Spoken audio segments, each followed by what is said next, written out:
Hello, guys. I'm here looking at The Legend of Zelda Breath of the Wild.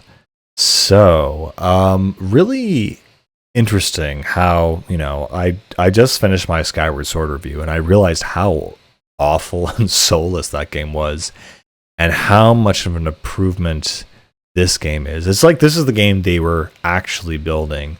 They introduced things like the paraglider mechanic, the stamina bar, all this cool stuff, and they've finally been able to make a world that really worked.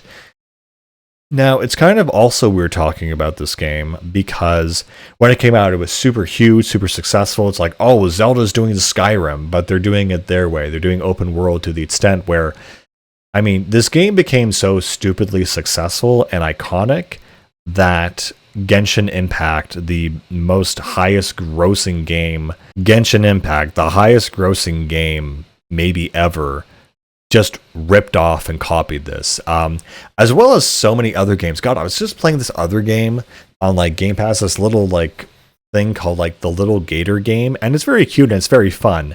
But it completely rips off the shield mechanic, the shield surfing mechanic, and the paraglider. I'm just like, oh, and you even have a little Zelda hat as well. It's very blatant about it. Everyone says Nintendo games are for kids, and then everyone copies them. Just like Grand Theft Auto and Ocarina of Time. It's so funny to me. So, as I was saying, it's weird playing this game or reviewing this game now, because at this point, Tears of the Kingdom has come out, and that just feels, honestly, like a 2.0 version of this game, an actual sequel, which you think is really hard to do. But they changed it so much, even though the map is essentially the same and a lot of the enemies are the same. It's amazing how much they did change, including the base mechanics. So, let's talk about that. So obviously this is a good return for Zelda. It's obviously not the original, but I felt like with Skyward Sword, they just didn't know how to make the original Zelda formula. I don't know what happened. But with this game, it's interesting. It starts you out on this plateau as it's going to be a little tutorial zone. And in this little tutorial zone, you're going to learn all the basic principles that you'll need to survive, from, cooking to stamina to, climbing to all the main mechanics. So it's interesting. They give you infinite bombs, which is kind of crazy. So you have two types of bombs. You have the square bomb and the round bomb. You have the time freeze and build up energy to move things. You have magnesis, and you also have the ice to water column power. And so it's interesting how each one of these things is used in, a certain context, but in Tears, it's so much more advanced. And again, throughout this review, I'm afraid that I'm going to have to keep saying Tears because it's so hard not to compare the two. Because Tears is so much more better and so much more advanced. For example, in Tears, you have the Master Hand mode, which just lets you, do a bunch of different things. And so where you would, need an ice thing to get across to this thing, or get across to a platform, let's say, in this game, rather in Tears, you can just use the Master Hand to build a bridge and fuse it together and do it that way. You have way more freedom in Tears, and here you're kind of forced to play by the rules, which is really funny. Okay, this is the part where I use my, this item and I use this mechanic, and in Tears is nope, you just do whatever you want. You figure it out, and the world is fully open to you. Another big thing that Tears has that this game doesn't is caves. That's a problem because I felt like there's just more content in the world with caves and more things to explore. But with this, you kind of don't really see anything really hidden. You can go into a grove or whatever and discover, the nature and the scenery, but there's not a lot out of sight that you're missing. One thing, again, that I like and hate about this game, I'm really not sure how to feel about it overall, because it does do things kind of generically, and honestly, the big thing about it is that the story is kind of lackluster. A lot of people say, well, Zelda and, Zelda games are just about saving a princess, and it's well, there's also other characters in that process too. And there are other characters here, but they're just not as impactful and as strong as the other games. So it's obvious that, the Zelda team, went back to the drawing board with this one, trying to figure out, okay, exactly what are we going to do? How do we adapt open world? What are we going to do for a game series? Skyward Sword was not a huge success. What are we going to do? And they also took a look at, the basic mechanics. Now, Link, I mean, there are a lot of things that are really different in this game. For example, Link now has a jump button. That's unheard of. That's almost verboten. That's like part of a thing in the Zelda formula, that Link only jumps when he is at a platform, when he needs to. But now there's certain elements where he does need to jump to activate his glider and other things.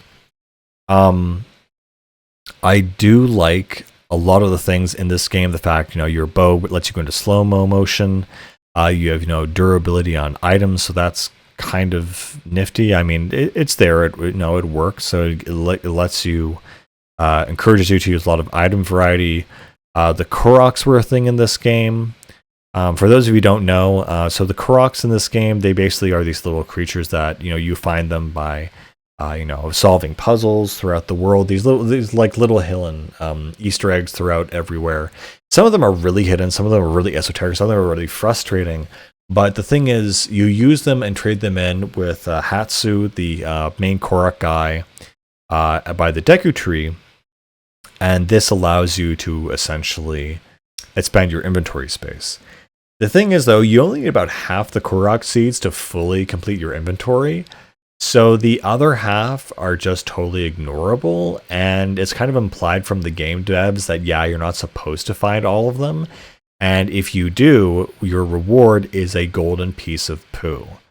Literally. And it's called Hatsu's Gift, but we all know what it is. But yeah, it's just, I don't know, it's just weird and crazy that people did get all of them, and the game was designed that you're not supposed to get all the collectibles. In a Zelda game where you don't get all collectibles, that's just kind of weird, and it's just so different. And that's the thing, this game is called Legend of Zelda, but it feels very different from what we're used to.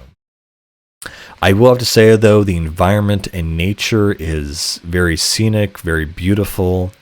I think they fixed the aesthetic design that was in Skyward Sword. Everything just looked very cheap and plastic. In this game, everything feels more realistic-ish looking, but it still has that cel-shaded effect to give it a bit of a boost over games that were either using, high-definition graphics, and also it just looks nice. So it has a distinct aesthetic that differentiates it from other enemies. I was talking a little bit about the story. Let's go into that. So the story in this game is really much, it's a little bit different. So basically, the Kingdom of Hyrule has fallen, and basically Link has been asleep for 100 years in cryostasis, basically. And so he has to pick up the pieces where everyone left off. The world is overrun with monsters, and Link is trying to basically restore order. And so he has to contact, the descendants of the sages in the 4 parts of the world. There are 4 dungeons you go through, and then you have the final battle at Hyrule Castle.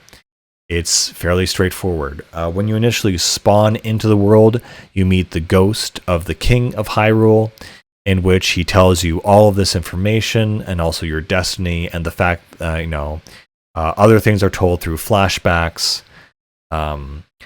Throughout the course of the game, and you get to see, their past relationships, and the story is told through that, and through also helping out the other characters in the story. What I think initially really impressed me about this game is how interactable the world is. If you light a fire, it will cause an updraft, and you can use that to sail on it using your paraglider. If you accidentally, have a nut or something fall into the fire and it rolls and you're on a slope, it will roll down the hill and make the slope catch on fire.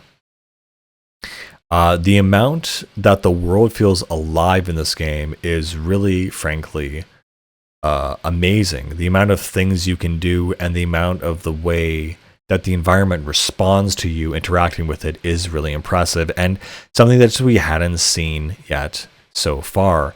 There's only so many different open world models that people can make, but Nintendo was able to basically make one that really, really works. It's funny if you look at the history of like Miyamoto's interests, you can track exactly where he was looking at different points in the company's history. There was one point where he was very focused on Kid Icarus and Fire Emblem, and I felt like a lot of people complain. Nintendo they're sitting on Earthbound, F-Zero, Metroid, Donkey Kong, to a lesser extent. There's so many good IPs they're just sitting on and haven't been touched. And what I like to think is that because they were spending all the time looking at building this was their magnum opus. They were going to make an open world game that was going to blow all the other open world games away. And it's a weird, funny thing that the Zelda fan base now seems divided, where some people are of the opinion that this is the best Zelda game, and if not the best game ever made. And I'm very much not one of those people. In fact, even when I beat Breath of the Wild, I kind of felt it was kind of mid, in the sense that it's very rinse and repeat. Go fight these animals or fight these monsters, then go do this side quest or do this shrine, and all the shrines kind of repeat and whatever. And honestly, by the end of the game, it felt more like a grind. It felt very tedious. I was not really enjoying myself, and you need a good story and universe and lore to justify the experience. If my experience is doing the same mechanical thing over and over again, no matter how fun it is, even if it was the original Halo doing those firefights over and over and over again, I still need a story and a compelling cast of characters to pull it through, and Zelda did not do that. It kind of stepped back from all of that and just focused on its world and its gameplay. Another thing is that, so what did they do? They said, okay, let's put towers. You are these main things that you go to, and they reveal parts of the map. You can warp to them and jump off them and glide around the world and see everything it has to offer. Another thing I think also is sorely missed, but I mean it's kind of appropriate, is the music. The music is essentially non-existent in this game. You basically have a piano track that plays while you're riding the horse throughout the countryside, or you have it in certain villages, and things are kind of rinky-dinky. There's no Terrytown, whereas you start building out the town, it adds more instruments to reflect you're adding more people to the town. It becomes more lively, and okay, I get that. That's kind of neat. But there's no epic overworld theme. There is the main theme of the game, which is really, really good. And I should have mentioned this in my Skyward Sword review, that Skyward Sword has a really great main theme. But then the rest of this game, there's just no music in general. Another thing I really didn't like, I do like what they did with the enemy variety and the enemy design. They really fixed it from Skyward Sword. It looks much, much better. Nowhere near as ugly. It's much better focused while still being cel shaded, as I've said.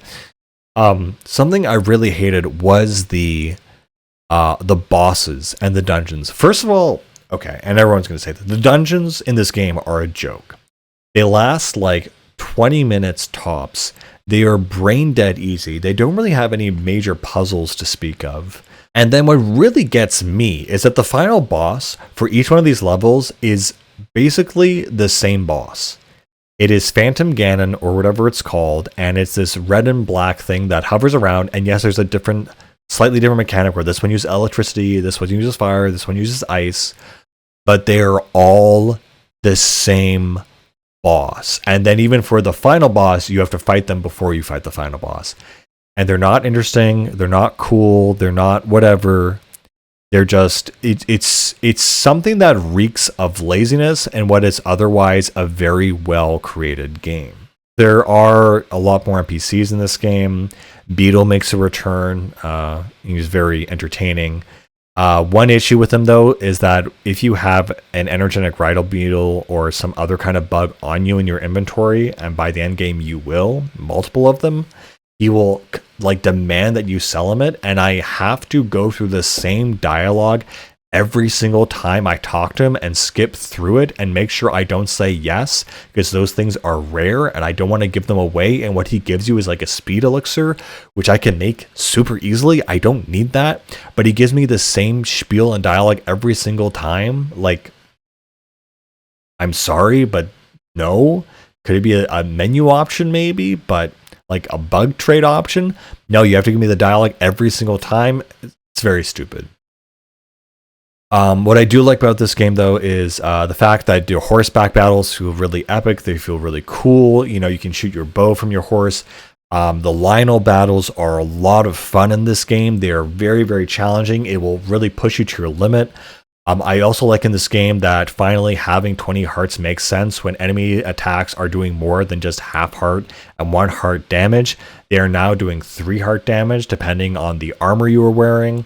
And now you upgrade your armor at Great Fairies, which require a bunch of materials, which is another thing I hate because for the most part it's fine. But, and I had the same issue in Tears of the Kingdom. They didn't fix this. Through the course of playing the game, they have this really cool event where a star will fall during night, and if you go to it before 5 a.m. or something, because it'll disappear, which is really frustrating. Even if you go to the exact same spot and mark it on your map, and you go and pick it up, you can't actually get it. It'll just disappear for some weird reason. These star fragments, they're very rare items, obviously, and you know, I try to pick them up as many as I can throughout the course of the game, even though I don't know what they're used for. So by the end game, you use the star fragments to upgrade your armor and stuff.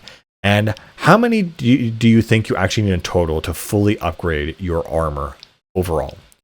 20, maybe 25? No, you need 103 actually. So the amount, just the stupid amount where like, I hate this where games are designed where, yeah, okay, maybe they want you to play the game, but like that's just stupid. So like it goes to a point where thankfully there are strategies where you can farm star fragments. But it's so stupid that you need 100 of these things to the point where like you need to farm. You need to break the immersion of the game and go to a guide for this thing because there's no other way you're doing it. And it's so stupid. Also, this is I think the first Zelda game to feature DLC.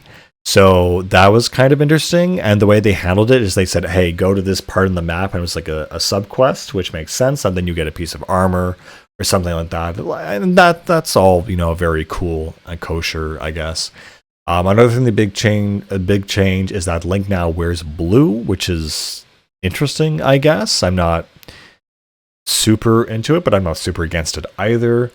Also, I remember the E3 trailer, you know, Anuma was like, oh, you see that mountain? You can go there. And I'm like, it's literally saying what Todd Howard said. And I remember seeing the trailers for Breath of the Wild and thinking, oh, that looks kind of cool. And that was the extent of my hype and my excitement. It's like, that looks kind of nifty. That looks like, oh yeah, they're doing Skyrim. It was like, I had been so hurt and burned by Skyward Sword, I really needed the next Zelda to be a hit for me to get back into it. Skyward Sword was really, really bad. It's a weird thing. It's like a restaurant analogy. If this was a restaurant and you were being served a 3-course meal and the middle course was absolutely horrendous, you would really consider continuing at that restaurant and getting the rest of what you paid for. And paying more for more meals at that restaurant, obviously, right? Again, the story is very bare bones. They have this whole thing where they have the Impa Yiga thing, where the Yiga are these, you know, this clan of the Sheikah tribe that split off and fought for Ganondorf, basically. What is really cool is it's trying to integrate more technology aspects. So they're doing the thing they did in Skyward Sword where they had Fi, who was like the AI who powered the Master Sword and whatever. And so they're doing this high tech ancient civilization thing, but not as, I know, Fi was just weird. It didn't feel right. It didn't feel right that the essence of a Master Sword is this like autistic, not even autistic, just this computer program that was very like binary and just kind of boring. But they keep going with this ancient civilization thing where Hyrule basically had this highly advanced technology, these guardians, basically robots. And honestly, this is something I miss in Tears, that I wish the guardians were still in the sequel, because they are so much fun to fight. I've never felt so much panic in a game, let alone a Zelda game before, because you'll be riding a horse and suddenly this giant laser beam will be pointed at your head, and these highly mobile, like, spider tanks suddenly are chasing you, and the music also gets all do whatever, and it's really terrifying to fight one of these things, and they do massive damage, and I've seen the funniest people panic when these things go after them. And it's so great because by the end of the game you can take these things out no problem. It's such a great scalability aspect that you feel like you've really conquered it. So there's certain ways to take them out. Of course, if you're a real Chad, I guess, you can take them out with conventional weapons, but you do find out there are ancient weapons from over 100 years ago, specifically arrowheads or ancient swords that you use to essentially defeat them in just a few hits. There are other things you get where, like, shield reflects their beams back at them. That feels really good before you get any weapons. If you can reflect their beams back at them, it feels amazing. Speaking of that, there's such a different gameplay change here. Your shields now have durability, your weapons have durability. You can parry now in Zelda. That's really cool. You can, when you dodge, you get a slow-mo effect. When you jump through the air and pull out your bow, you get a slow-mo effect. When you sidestep an enemy attack, you get a slow-mo effect, and then you can do a flurry rush with your weapon. And so it's going to take all of those new combat skills to take out something like a Lionel, which is like a half lion, half minotaur man thing. And these things, they're not just strong, and they're not just fast. They also have a bow and arrow, so they can, like, bombard you with, like, lightning arrows from afar if you try to run away. They're absolutely savage. Fights that's just walking around in the wild. And of course, once you find out their one weakness and how to cheese them, and that if you shoot them in the head, you can stun them. Every game is about just finding how to stun the hard enemy, and then you can just cheese it no matter what. It's pretty easy. And again, I really do that and enjoy that. You have the giant Stalfos things that roam the countryside, the Hinoxes, these kind of mini bosses, the rock guys, whatever they're called. It's just the Taluses. It's just a lot of fun to actually fight those guys. But again, it's like, how much of that can you do without getting enough reward or gameplay variety that it gets boring? Again, Tears addresses this by adding caves, and I think a more streamlined approach to, okay, this is where this is where this is. I think also it's very smart that they introduce a lot of things from the Breath of the Wild DLC into Tears of the Kingdom that honestly should be necessary. So for example, it's like, I'm very pedantic, like, did I miss something? Did I miss whatever? And in an open world game like this, it's very easy to do that. Or to feel satisfied enough that I've explored an area to my satisfaction, where I would go back to a place that I actually had already been. And Hero's Path is such a cool thing, and that should be in every open world game ever, because it basically gives you a little map of where you've actually been in the world. And that's so good, because I guess this would be more of like a cheating thing. Like, I don't know, I was recently I was playing a Metroidvania-esque kind of game, and there were these hidden rooms, and I didn't know which square on the map had them. So instead of just looking up a guide, I just looked up the map, and that gave me a clue of which rooms they were adjacent to. And so that it gave me a hint and a direction to go and test the waters in these areas, so that I then figured out where the thing was on my own. And I prefer that rather than just a giant YouTube guide, 50 chapters long, where I have to go find whatever. It's much better that the game is like, oh, hey, you actually haven't been in this weird, mysterious grove. You might want to check that out. I think Hero's Path or Hero's Journey or whatever it's called is such an important and good thing to have. It is really amazing, frankly. Another thing I really, really enjoy about this game is also when you defeat or when you beat each temple, you also get a follower's power. So you have things like, you have Rivali's Gale. You're going to hear that for about 50 hours straight. where it lets you jump far into the air. You have Darude's Sandstorm's shield. I forget his name. Yunobo's. No, it's Darude's protection. Darude's the ancestor, not the character. Okay, never mind. Darude's Sandstorm. And all these other kind of powers. You have Mifa's Grace, which is like if you run out of hearts, you get 1 revival. Aside from fairies, again, there are enemies in this game that will absolutely chew through your health bar, which makes sense why you have so much to get. Because if you get all you full health by the end of the game, and like nothing feels like a challenge anymore. I love the explosions in this game. I love the enemy variety.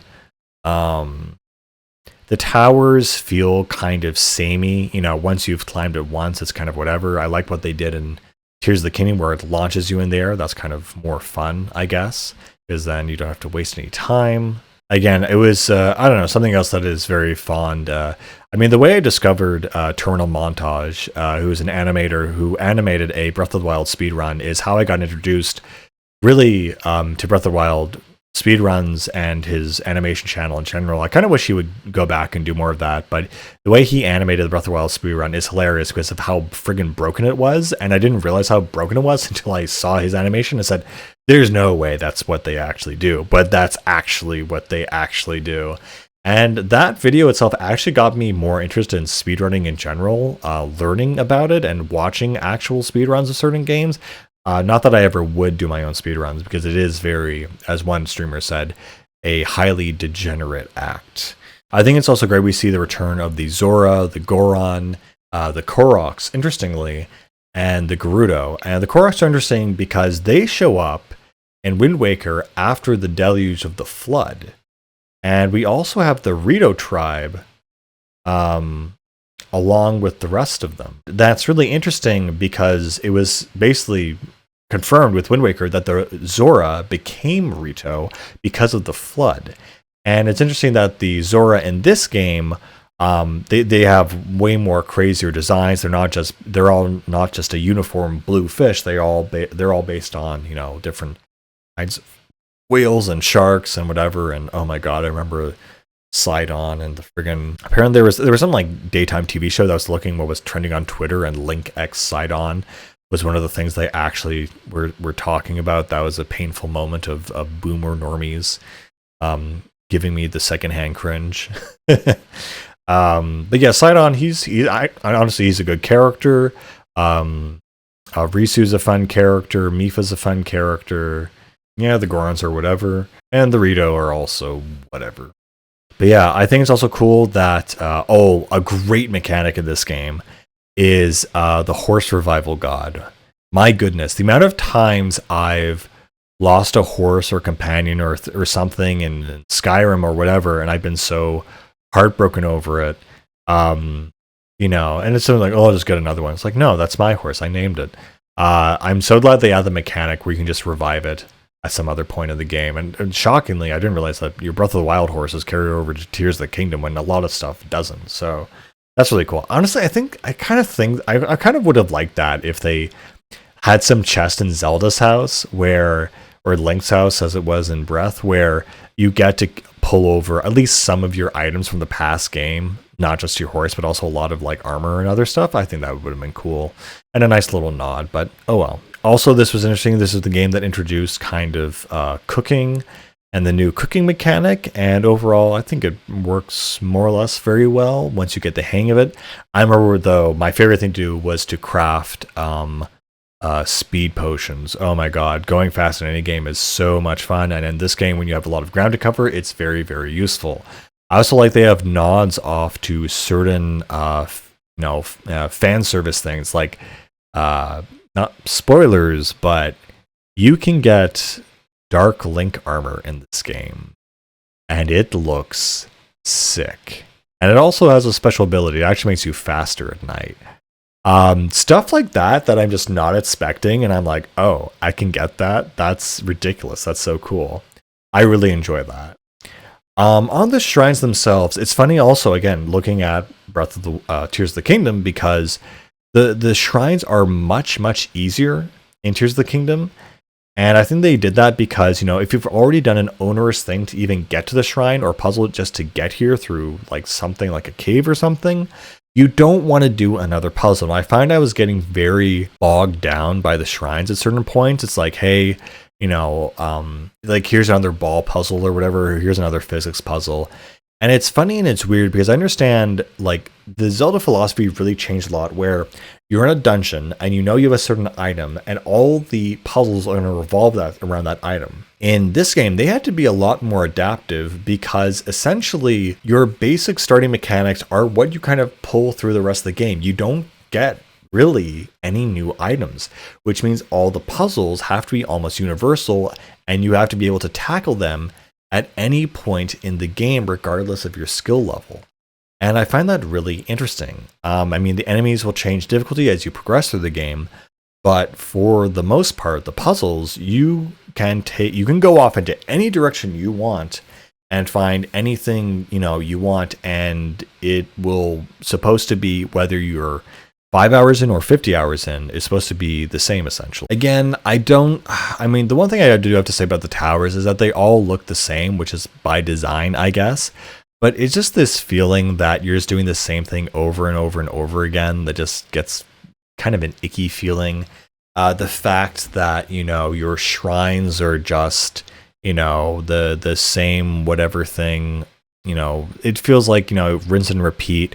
And the fact that you have to watch that same cutscene, or it implies that you should because each one of the guys is different. I know, it's like the small deals like that. In Breath of the Kingdom, like the statues are all the same, and it's like, yeah, you should skip this if you've seen this cutscene like a million times already. You don't need to watch the same thing over and over and over again. I have to admit, though, it was fun climbing the towers. It was kind of challenging, and it was like a one-time thing because then you can warp to the top of them. Again, it is really fun going through all the side quests in this game. Tackling all the different kinds of things you can do. It really builds up a grocery list in your head of all the different things you need to do. The dye shop was kind of cool. Only issue is that if you want to dye to the original colors, you can't preview that, but you can preview if you want to dye to something else.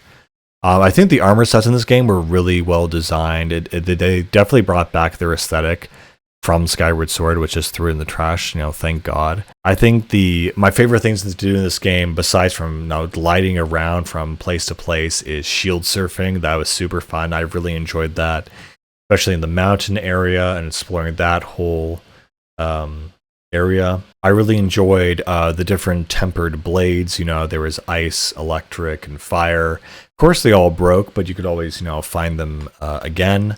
One thing that I loved and also hated was the compendium. I would spend way too much time trying to get the perfect picture for this one enemy in the environment, and I would think, this photo's not good. I need to search out this enemy, just take a picture of it. I had that awful itch to do that. And because I think this game is so large and so expansive, I don't feel bad not 100%ing it and completing it. And so when I finally beat the final boss, I was like, okay, and I walked away. And the only reason I actually got interested in playing again is because Tears of the Kingdom was coming out.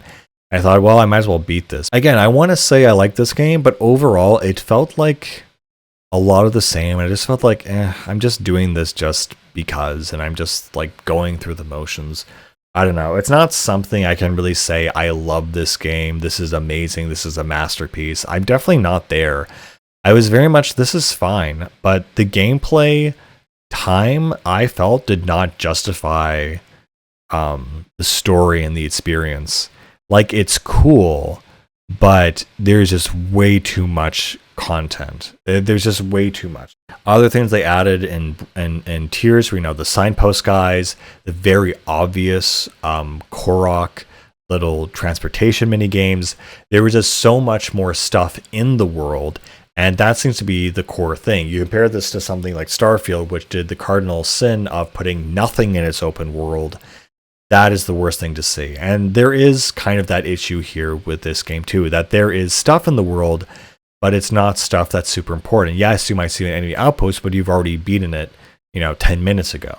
And that's the thing. Every 30 days or every however many days in the game time, there'll be a red moon, and then all the enemies will respawn. So it's not like you can clear out the entire world and make it 100% clear of enemies forever. That would be kind of cool, though, I think, because then it feels like, oh, okay, once I do this, it'll be done for good. And that's an interesting kind of concept. It's funny because, you know, as a gamer, you prioritize those points in the world where you know that you only have to do them once, where it's like, okay, I'll go out and do this because then it'll be done, or it's a collectible or something. But when something you know is just going to respawn or repeat or redo and become predictable, what's the point?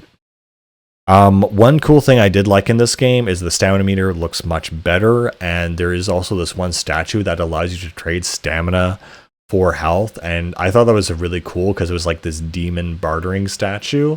And I kind of wish there was a more of a side quest about that guy, because he's the opposite of all the goddess statues in the game. And it's funny, you pray to the goddess statues from Skyward Sword to upgrade your health or your stamina. And again, instead of having 4 pieces of heart, you need 4 orbs from the shrines that you get. But I thought the demon statue was just like such a cool concept. I would have loved to see more of that, frankly. Yeah, it's a full open world game that invites you to explore it, but it's just way too much. It's just too much. And that's why I have a really conflicted way of talking about this game. Another thing I think I should just finish up talking about is probably the final boss. So this is a weird thing. So at any point in the game, you can actually go to Hyrule Castle and fight the final boss. The only issue is that when you do all 4 dungeons, they basically fire a beam at the castle that takes away part of the final boss's health bar, so it's easier. So it's really funny how, like, if you're just really min-maxing and skilled, you could actually beat the game very early on, honestly. Which I just find is just kind of ridiculous and robs you of the adventure. But in any case, again, another thing. Oh, you can run in this game. That's like a new Zelda thing. That's again, this game is so different from past Zelda games. It's just wild. And the fact you have materials now and you can like almost craft and do stuff. I also think it's funny that there are bomb arrows in this game, and in Breath you just combine them because using the fuse ability, which makes more sense. Yeah, there's obviously, like, they had a lot of ambition for this game, and I'm glad to see it come to fruition and how cool it is. But at the same capacity, I don't know. So the final boss, it's just, I mean, Zelda has kind of, when did they start doing this? Now, they really started doing this with Breath of the Wild, where you'll have the main final boss, and that will be the main final boss, will be the challenge, and then you have the final end boss, which is more a cutscene, more of an interactive cutscene, and more kind of ceremonial, the ceremonial final boss. And Breath of the Wild does this as well, but it's actually really freaking cool, very, very epic. So the thing is that I actually had the same problem with Tears as I did with Breath of the Wild, in the sense that once I went to the final boss, the game just kind of, it suddenly ended. And so I feel like we're having this imbalance between storytelling narratives and actual gameplay assistance. Back in the day, you only had so much technical power. It was all about the gameplay, and story slowly weaved its way in. And now we have so much technical prowess to make these massive worlds where the game world is actually way more larger than the narrative itself, and then you have other people just doing just narrative whatsoever and calling it a video game, which is just not, well, appropriate. It's stupid, frustrating, and I hate it. However, that being said, it's weird how, like, I felt like I put in so many hours into this game, and the final boss fight and the final payoff felt underwhelming. Even kind of in Tears, it's like, oh, okay, I guess the game is over now. And it just felt like it just kind of ended. I felt there should have been more of a build-up or something. I don't want to be in this zone where, yes, I'm enjoying the journey, but the payoff, I would like to be kind of worth it. More than just a dungeon and a boss. I feel like it should be more than that. And I just didn't really feel that, I guess, frankly. still, I mean, it's still a good game. It's, in my opinion, on the internet, it seems very overhyped. It's not the best game ever made. It's still good and fun and interesting to play. But yeah, again, Hero's Path, genius idea. Slow mo abilities, genius idea. Ability to interact with certain enemies, like climb up on the Lionel's back, very cool. All the different abilities you have, all the ways you can break the game, which are hilarious and super enjoyable to watch. Ability to fast travel, obviously. That's not that they can't take credit for that one. Oh, what is actually very genius of them is actually I just played this game called Dust, where you can literally buy rare materials by selling to the merchant, and once you sell it to him once, he'll restock it. But if you're searching for very rare materials and stuff in the environment, using the compendium, if you've taken a picture of that thing, you can actually track it on your radar and it will show up. It'll tell you what region it resides in, and then you just have to wait for your radar to pick it up and find that material. So I think that's a great way to troubleshoot the kind of treasure hunting or farming hunting ability in game, rather than having the player break immersion and go to something like a wiki or a guide, basically. Again, another thing that makes sense but is also kind of frustrating is the amount of times that you're in a cold environment and you'll lose health unless you have a cooking item on you that can make a spicy food, or vice versa if you're in the desert. Of course, there are armors that will get past this, which is very fortunate. And again, the whole Korok thing is like, after you maxed your inventory, it kind of feels bad looking for them because you won't get rewarded for it. It's just very, I don't know, it just feels kind of icky, kind of bad. Again, so this is kind of a mixed bag. Overall, it's good. It's very gameplay focused. It doesn't have any emotional drive, really, from the previous Zelda games. So yeah, it's kind of weird in that way. It's kind of like, yeah, okay, here's this character and this Gerudo and whatever and this Zora, but it just doesn't have the impact of the previous games, and it's very gameplay focused. So it's just very, very different, and I'm just not sure how to about it at the end of the day. However, it did give us Tears of the Kingdom, which I think is a much bigger improvement, and I did have a lot of fun while playing this, so I guess there's that. And it's obviously influenced enough people to garner a bunch of copycats, basically. Anyway, I'm glad Nintendo went in this direction and made a really amazing platform for their game, for this game, and is keeping them ahead of the competition. I hope they show the same attention eventually to their other IPs, but right now I think this is kind of all we can hope for. And for what it is, it's a fairly good game, but as many people say, it's just not quite a Zelda game. Anyway, guys, thanks for listening. I'll see you guys later, and bye.